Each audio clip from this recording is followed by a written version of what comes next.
Afterwards is taking a break this week, but we wanted to showcase one of our other podcasts, Books That Shaped America. This is a companion podcast to our television series of the same name. The Library of Congress created the Books That Shaped America list to explore key literature from American history that has had a major impact on society. The 10 iconic books featured in the series have provoked thought, won awards, led to significant policy changes, and are still discussed today. Listen to Yale professor David Blight talk about the work and life of Frederick Douglass.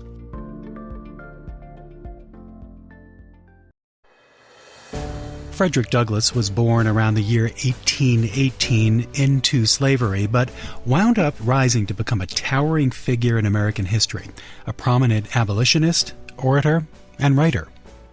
Joining us now to talk about the life of Frederick Douglass is David Blight, a professor of history at Yale and author of a 2018 Pulitzer-Prize-winning biography of Frederick Douglass. Thank you for spending time with us, Professor.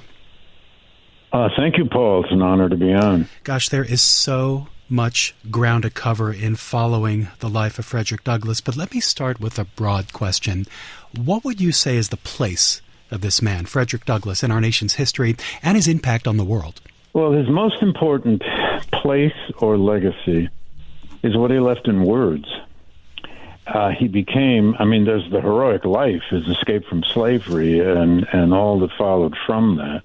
There's his leadership in abolitionism, but ultimately he became a prose poet of abolitionism, of American democracy, of the meaning of the Civil War. He wrote 3 autobiographies, 1,200 pages. He wrote hundreds of speeches, for which some of which are now well known.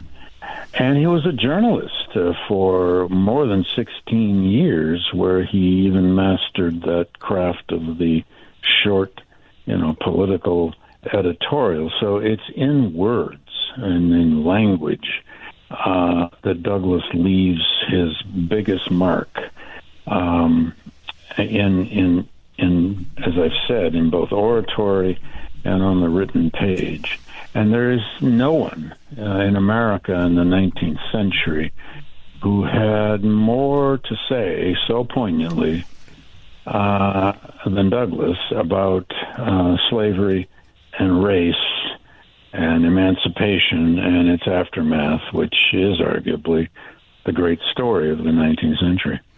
We know that Frederick Douglass was born in Maryland along the Chesapeake Bay. What were his very earliest years like in that area, and who and what events began to shape him? Well, he was born out on the Eastern Shore, as you just suggested, along the Tuckahoe River, probably in his grandmother Betsy's cabin, although we don't know that for sure.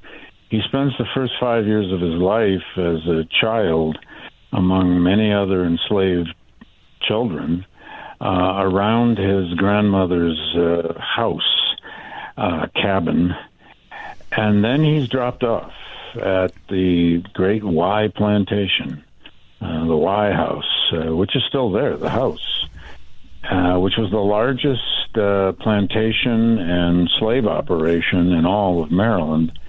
He spends almost 2 years there. His formative years as a child are in the midst of this very large plantation system. They grew mostly grains, corn and wheat and so forth. But he saw in those earliest years, before he sent to Baltimore the first time, he saw about all the ravages that slavery could wreak upon people and on children as well.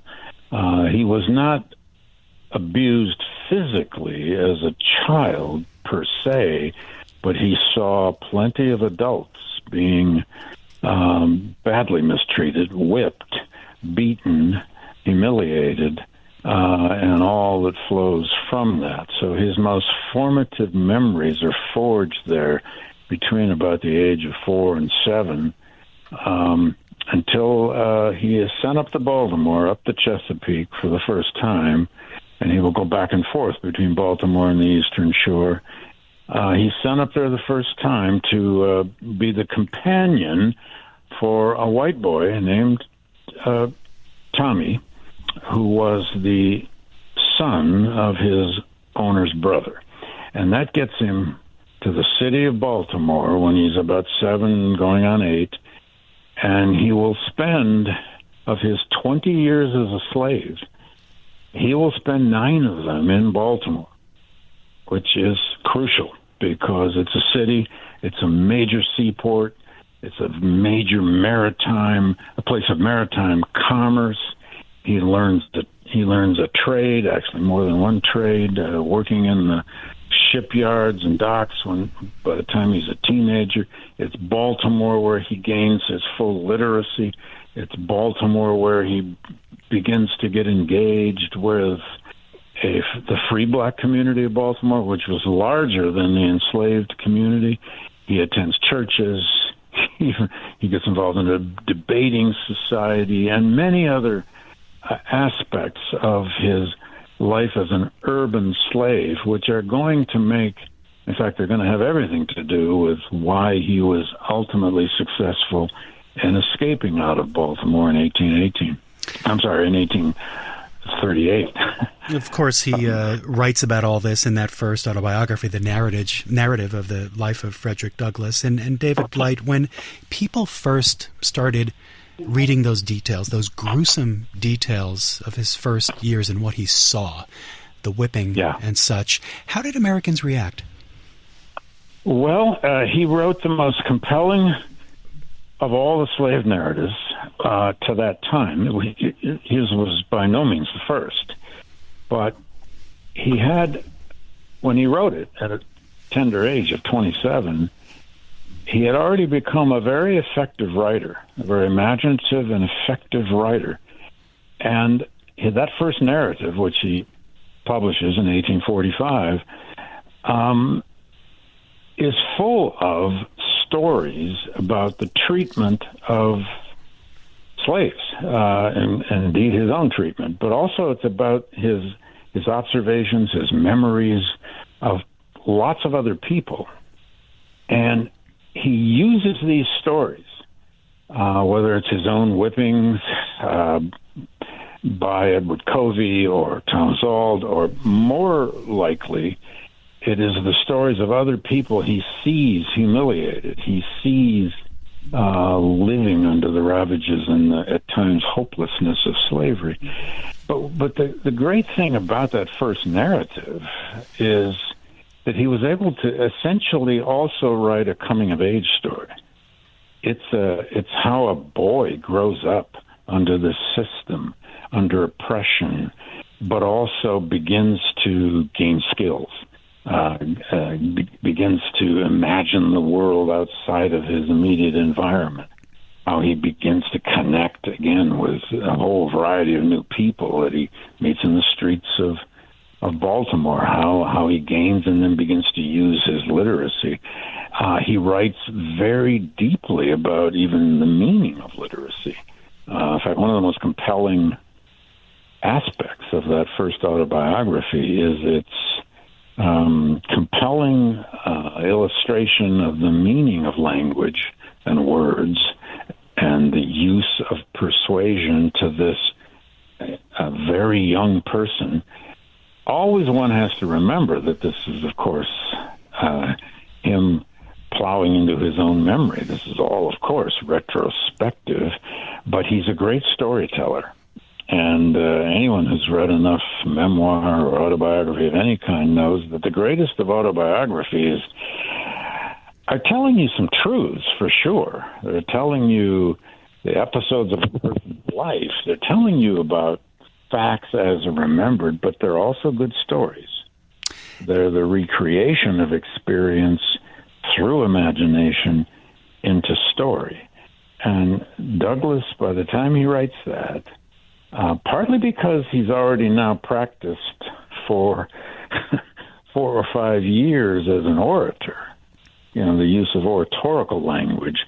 Now, what he does in 1845, when he writes that first narrative about all of his youthful experiences, he sits down and puts on the page the stories he's been telling out on the lecture circuit for, 3 to 4 years already. And what made that narrative short, it was only 110, 120 pages, what made it so compelling is it became a window into not only the physical experiences of this boy and then become a man growing up, but into the psychological world of what it meant to be enslaved, what slavery actually meant on the level of emotion, on the level of fear, what slavery actually meant on the level of the relationship of a slaveholder to those people he owned as property. It's also a compelling read, that first narrative, because Douglas is a very manipulative writer. He's very effective. He is writing you a kind of heroic self-liberation story, and Americans love that. They love that kind of self-made hero story then, and people still love that kind of story. And he had enough truth to tell to make it work. At what age did he actually learn to read and write? Who helped him? And was there an actual point during that period where he knew that his writing and speaking ability might ultimately provide him a ticket to freedom? Yeah, I love that question. The first part's easier. He really learns his alphabet and the use of language, for reading at least, from his white mistress, the wife of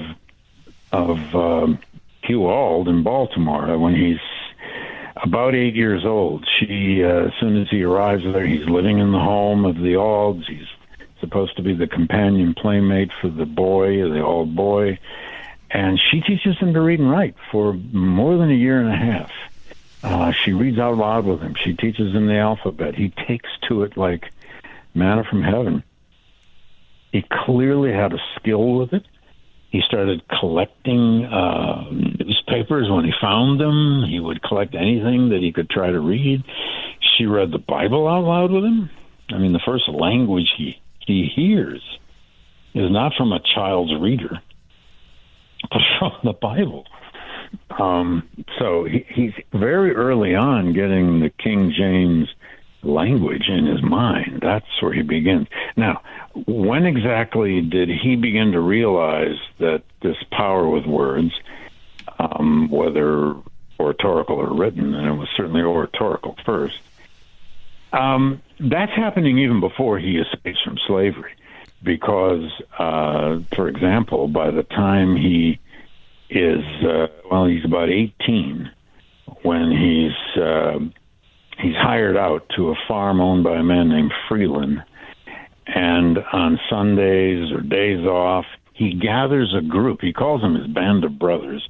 He gathers a group of apparently mostly guys, enslaved very young men or teenagers or even younger boys, out in under trees in a brush arbor, and he preaches to them. He uses his copy of the Columbian Orator, this book he discovered in Baltimore, and managed to bargain for his own copy. This was a young people's school reader that he fell in love with. It was the first book he ever owned, and it was full of oratory. And in fact, it was even a manual of oratory. Indeed, it was the second best-selling school reader in the United States, next to the McGuffey Reader. Douglas runs this kind of Sabbath school, that's what he called it, for months at this Freeland farm. He's teaching them how to preach. He's doing readings out of the Bible. And what he discovers there, at least the way I interpret it, is that what Douglas was discovering as a teenager is the one thing he was really good at, and that was getting on his feet and talking and preaching and putting together stories, telling a story, and he loved doing it. And it's kind of what most kids anywhere in the world want to find. What's the thing you're good at, whether it's, running, dribbling a basketball, playing a musical instrument, or just getting on your feet and talking. It's then, I think, that he began to realize there is some power in this idea of language and words and preaching. And he loved going to hear preachers. He did a lot of that in Baltimore. He tells us about the 4 churches that he attended on and off throughout his early teens and into teenage years in Baltimore. 4 different churches, 4 different, he names them all. He names the ministers. He tells us what he likes and doesn't like about them. So it's already during slavery that he begins to understand. He's got a gift here. I know it's very ill-formed. I mean, he doesn't have any training, and of course, it needs to be said over and over, this guy had no formal education. He never spent a day in a formal schoolroom. But he clearly had a gifted mind. He loved language. He became, in time, a voracious reader. And he found that once he does escape from slavery, and he's located then with his wife Anna in New Bedford, Massachusetts, where they lived for 3 years, he worked as a day laborer, did all kinds of jobs. He worked carrying whale oil casks down in the docks. He worked in a foundry. He worked doing some carpentry. He worked with his hands to make a daily living. But when he's only 21 years old, he goes and starts preaching at the local little AME Zion Church in New Bedford, Massachusetts. This guy's less than 1 year out of slavery. He goes to this little black church, and before long, they have him up preaching. Now, to preach in a black AME church at that time, you just basically had to be approved by the elders. There wasn't any divinity school they sent you off to. And he gets discovered there, actually, by some white abolitionists who see him preach one Sunday. And they tell William Lloyd Garrison, and the word gets around, there's this young black guy out in New Bedford, you got to go see him. And that's where Douglas first began to learn himself. I mean, he'd seen preachers do this for years by then, but he began to learn to do homiletics, that is, to preach to a text. Professor Blight, one of the many places Frederick Douglass has visited and spoke was Nantucket, Massachusetts in 1841. He made a big speech before an integrated audience for the first time. What did he say, and what was the significance of that event? Well, it's a very significant event because it's right after he's been discovered by the Garrisonian abolitionist out of Boston while he'd been preaching in New Bedford, and they invited him to go on a ferry out to Nantucket, August 1841, for an anti-slavery convention. And these conventions went on for 2 and 3 days at a time. He actually spoke 2 days in a row there. For the first time, to a large group, he speaks to an audience of white people, white abolitionists. And there's a place where he says, shook in my shoes, or shook in my boots, I forget which. Now, what he typically did in those earliest speeches, and apparently it's what he did in the 2 speeches he gave there, is he just started telling his own story, where he was from, what slavery was like in Maryland, what slavery was like out in the Eastern Shore, what slavery was like in Baltimore, and what slavery meant. And often, even in these earliest speeches, he would work at the theme. Actually, he would work at 2 themes. One was that slavery was even more damaging, potentially, to the mind of a person enslaved than it was to the body. But then also, he targeted religious hypocrisy, the hypocrisy of slaveholding Christians. And Northern abolitionists loved that theme. It was one of their favorites. And he hit those themes in these earliest speeches. But that was his coming out. And right after that, kind of a star was born. They realized that this guy, who was then a mere 23 years old, was really good up on the platform. And William Lloyd Garrison hired him. He wasn't making much money, but they hired him to then go out on the circuit that fall around New England, first in Massachusetts, but then around New England as an itinerant lecturer. And from that day forward, all the way to 1877, when he got his first appointment from the federal government as Marshal of the District of Columbia, Douglas will only make a living, to the extent he was able to, with his voice and his pen. He no longer would do any day labor. He would no longer do any physical labor. He would do physical labor on his own house, his own property, and so on. But he now was trying to be an employed anti-slavery lecturer and eventually editor and writer. Frederick Douglass used that pen again in that first autobiography published in 1845. He actually called himself a fugitive slave in that book, a fugitive slave. What did he do to avoid capture at that point in his life? Part of it became also, I think he had the advantage within a couple of years that he's out on the circuit of his growing fame. And there were plenty of other now white abolitionists who would protect him. And when he was on the road, although it was dangerous because he could be captured, he was staying with other abolitionists. He would stay in the homes of abolitionists around the New England towns he spoke in, or eventually even out into the Middle West and down into New York and Pennsylvania and so on. But eventually, in fact, early on, he got attacked by mobs. One very famous, brutal time in Pendleton, Indiana in 1843, summer of 1843.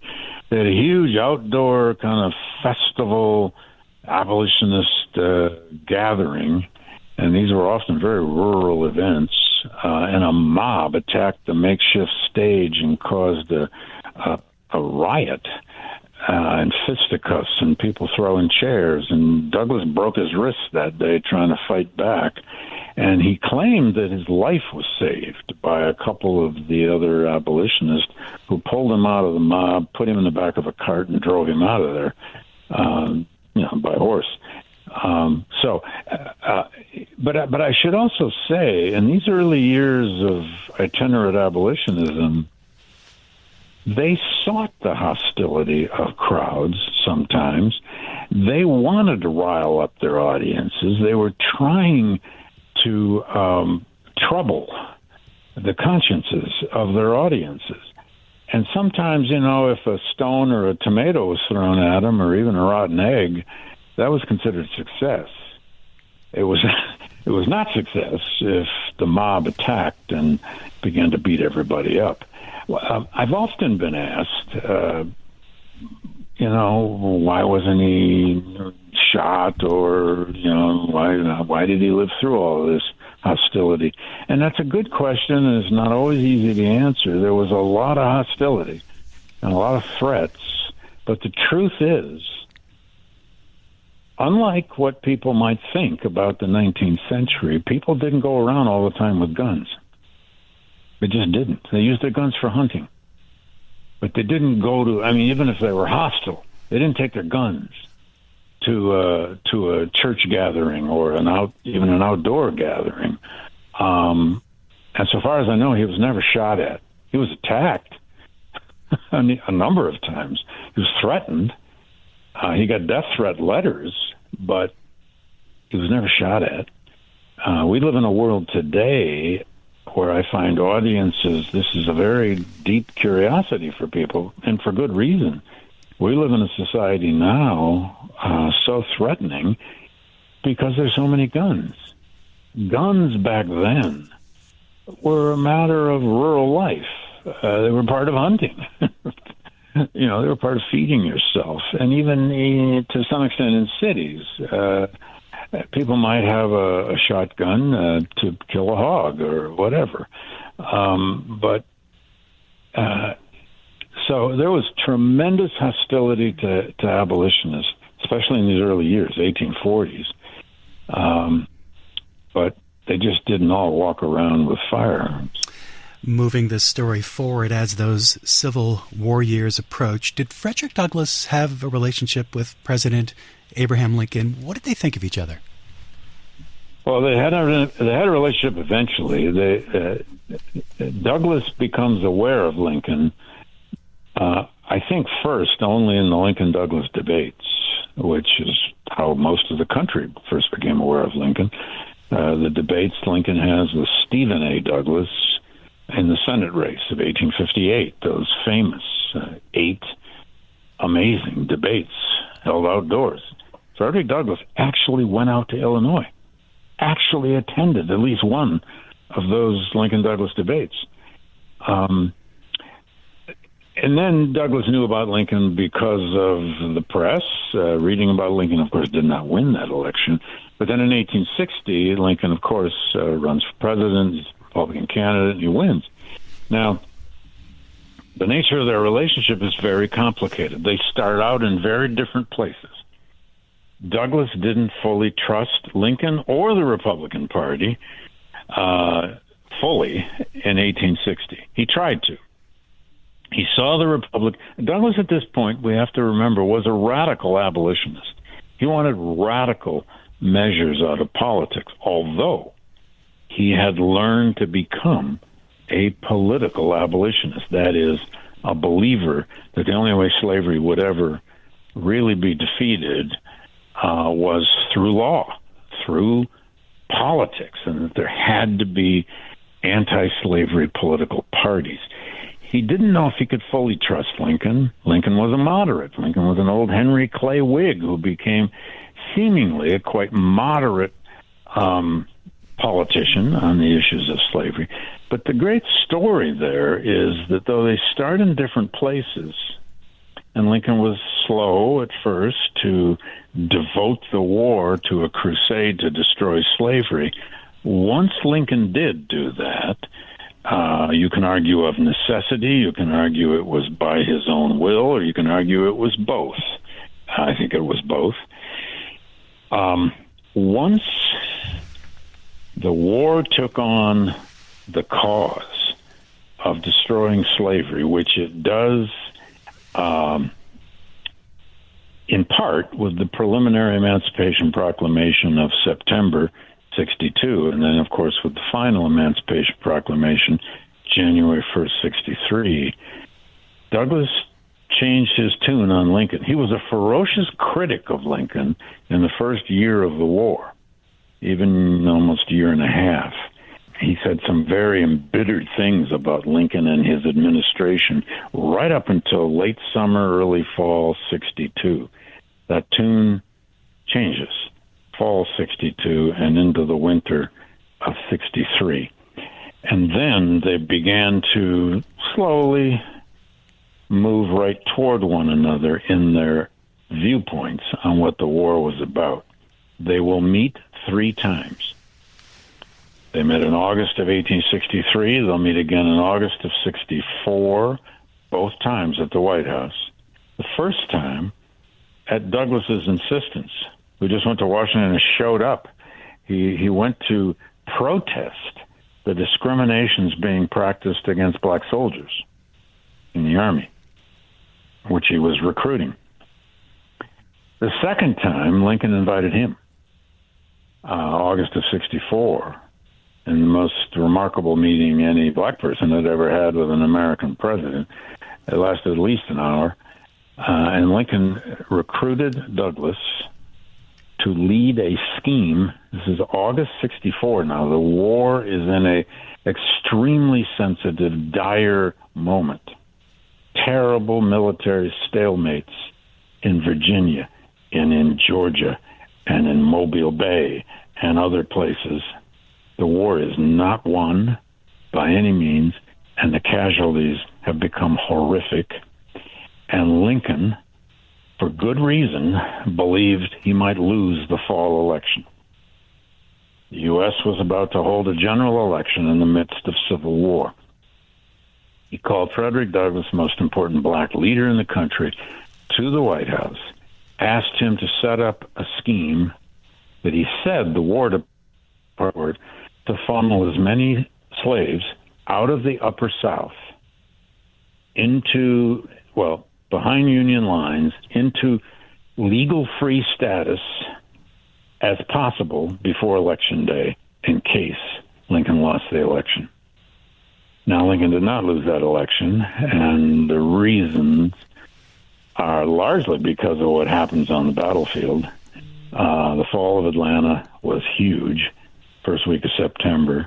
The fall of Mobile Bay in the last week of August was also very important, as was General Phil Sheridan's moves down the Shenandoah Valley in western Virginia, such that by September and into early October, Northern morale really increases because of all these battlefield successes. Douglas never put in place this scheme of funneling slaves out of the South because he didn't have to. But that's a big turning point, because at that point, Douglas wanted to campaign for Lincoln, and the Republican Party wouldn't let him, because it's a classic case of of what happens in our politics. It's wedge politics. The Democratic Party, running against Lincoln, has painted the Republican Party as the party of emancipation, which they were. They painted them as N-word lovers. They called Lincoln every ugly name you can imagine. They even implied that he was black himself, and on and on and on. And so the Republicans decided not the best time to have the most famous black man out there campaigning for Lincoln, even though Douglas wanted to. Lincoln's reelection, though, was, of course, crucial in the continued prosecution of the war, and Douglas strongly supported it. As we wrap up, Professor, a question about the latter part of Frederick Douglass's life. He lived for decades, really, after the Civil War. What would you say his key contributions were during that latter part of his life to the country? In the latter part of Douglas's life, he lives a full 30 years after the Civil War, doesn't die until 1895. He became many things, but he especially became a prime example of an old radical who becomes a kind of political insider. And that's what I found so compelling and interesting about the last third of his life. He becomes a kind of symbolic, exemplary leader. He was sometimes even called Old Man Eloquent. He was called the representative man of his race and all of that. He achieves appointive positions in the federal government, actually 3 of them. Marshal of the District of Columbia, Recorder of Deeds in the District of Columbia, which were salaried positions, and eventually U.S. Ambassador to Haiti. But also he still is the itinerant traveling orator. He was one of the most sought-after speakers in the entire United States during that last 30 years of his life.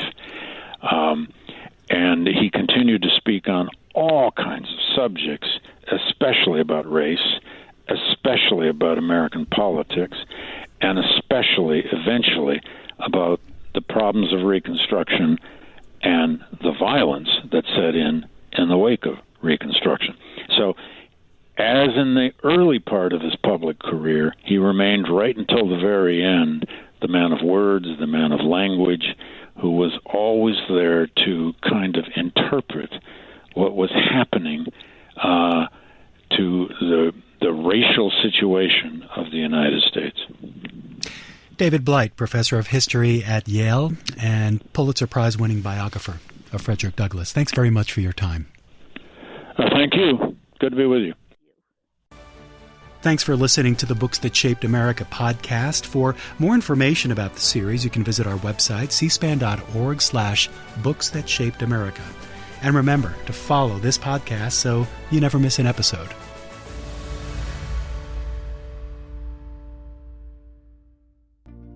If you like this episode, you can find more of Books That Shaped America wherever you listen to podcasts.